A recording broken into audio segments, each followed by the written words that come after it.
मेरा मतलब जैसे सीता माता जनक को मिली ऐसा कैसे हुआ, इसके पीछे भी एक कहानी है।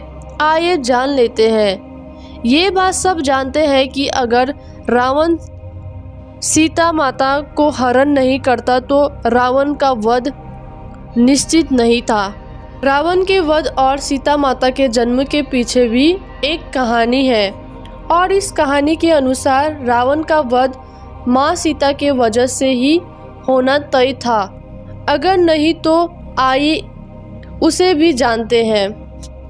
वर्षों से चली ये कहानी जानने के बाद आपको ये समझ में आ ही जाएगा कि माता सीता कौन थी, वो कैसे राजा जनक के घर पहुंची और आखिर वो क्यों रावण के मृत्यु का कारण बनी। दोस्तों, असल में सीता रावण और मंदोदरी की पुत्री थी। अब वो कैसे, आइए जानते हैं। असल में माँ सीता का पिछले जन्म में नाम वेदवती था और उन्होंने पुनर्जन्म के रूप में रावण और मंदोदरी के बेटी के रूप में जन्म लिया था। दरअसल में माता सीता पिछले जन्म में वेदवती थी और वेदवती नाम की ये कन्या दिखने में बहुत सुंदर थी।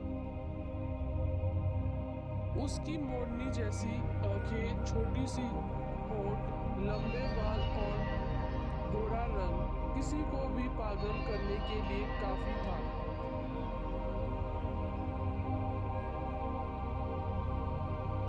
उसकी खूबसूरती के चर्चे दूर दूर तक हुआ करते थे। वेदवती बचपन से ही एक सपना देखा करती थी। वह सोचती थी कि वे भगवान शिव की पत्नी बने। वेदवती चाहती थी कि वो हर जन्म में भगवान शिव की पत्नी बने और वो भगवान शिव की उपासक भी थी, यानी कि वो शिव की आराधना किया करती थी। जैसे जैसे वो बड़ी हुई भगवान शिव से विवाह करने की इच्छा भी बढ़ती चली गई, जिसकी वजह से उसने इस दुनिया को त्याग कर तपस्वी बनने का सोचा और दुनिया, घर परिवार सब कुछ छोड़कर वह जंगलों में चली गई। यहाँ वेदवती ने छोटी सी कुटिया बनाई और कठोर तपस्या में लीन हो गई। एक बार की बात है, जब वेदवती अपनी तपस्या कर रही थी तभी वहां से रावण का गुजरना हुआ। ओम नमः शिवाय की आवाज़ जब रावण ने सुना तो वो वेदवती की तरफ जा पहुंचा और इतनी खूबसूरत कन्या को तपस्या करता देख रावण मोहित हो गया। वेदवती अपने ध्यान में लीन थी। इधर वेदवती की खूबसूरती ने रावण को पागल कर दिया और उसने तुरंत वेदवती के सामने विवाह का प्रस्ताव रखा। रावण के मुंह से इस तरह के बात सुनकर वेदवती क्रोधित हो उठी, लेकिन अपने क्रोध को शांत करते हुए रावण के प्रस्ताव को ठुकरा दिया। वेदवती के ना करने के बावजूद रावण नहीं माना। जबरदस्ती वेदवती को अपना बनाने का सोचने लगा और उसके साथ दुस्साहस करने लगा, जिसके बाद वेदवती ने आत्मदाह करने की ठान ली और देखते ही देखते वेदवती ने अग्निकुंड में कूदकर अपने प्राण त्याग कर दिए। लेकिन कहानी यहीं खत्म नहीं हुई, बल्कि ये तो कहानी की शुरुआत थी। दरअसल में हवन कुंड में कूदने से पहले वेदवती ने रावण को श्राप देते हुए कहा कि रावण को उसके किए की सजा जरूर मिलेगी और वो खुद अगले जन्म में रावण के पुत्री के रूप में जन्म लेगी, साथ ही रावण के मौत का कारण भी बनेगी। इतना कहते ही वेदवती ने अपने प्राण त्याग कर दिए।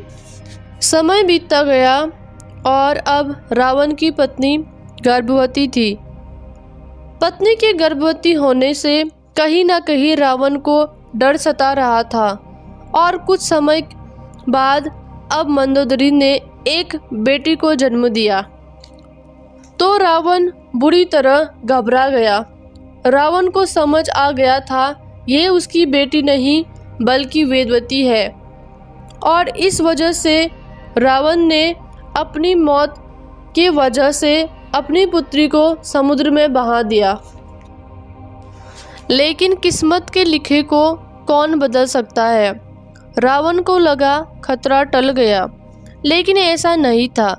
समुद्र के गहरे पानी में डूबती ये कन्या सागर की गहराइयों में भी नहीं डूबी और देवी वरुणी को मिली, और वरुणी ने उसे देवी पृथ्वी को सौंप दिया, और देवी पृथ्वी ने उस कन्या को राजा जनक और माता सुनैना को सौंप दिया, जिसके बाद वो कन्या माता सीता के रूप में जानी गई। और बाद में इसी सीता को अगवा करने के कारण भगवान राम ने रावण का वध कर दिया। तो इस तरह बनी माता सीता रावण के वध का कारण। वैसे आपको एक बात बता दूं, माँ सीता ने जिस तरह धरती से जन्म लिया, ठीक उसी तरह उन्होंने अपने आप को माँ धरती को सौंप दिया था। अगर आप माता सीता के खुद को धरती में सौंपने की कहानी के बारे में जानना चाहते हैं तो हमें कमेंट करके ज़रूर बताइए।